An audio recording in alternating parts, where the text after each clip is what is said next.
ప్రజలారా విజయదశమికి పోగిస్తున్న Meenakshi electric ADMS sir idea చేస్తున్నాడు.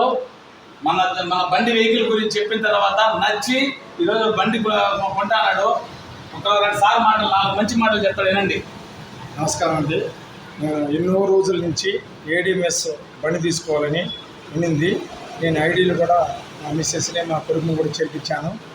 ఈ సందర్భంగా ఈ బ్యాటరీ బండి ఎప్పటి నుంచో తీసుకోవాలనుకొని మైలేజ్ కూడా బాగా వస్తున్నది. ఆ ఉద్దేశంతో బండి తీసుకోవాలని ఎప్పటి నుంచో కోరుకునేది తీసుకున్నాను. కాబట్టి ఈ పెట్రోల్ కంటే ఎన్నో రెట్లు నయము. ఒక నెలకి ఇంచుమించు ఒక 300-400 కంటే ఎక్కువ కాదు బ్యాటరీ ఛార్జింగు. అదే పెట్రోల్ అయితే మనకి అమౌంట్ ఎక్కువ అవుతుంది, నెలకి కనీసం 3000-4000 అవుతుంది. కాబట్టి దయించి మిత్రులారా, ఏడిఎంఎస్ బండి బాగా మైలేజ్ వస్తున్నది, బండి బాగుంటుంది. దయించి అందరూ కూడా తీసుకోవాల్సిందిగా కోరుచున్నాము. జై ఏడిఎంఎస్, జై ఏడిఎంఎస్.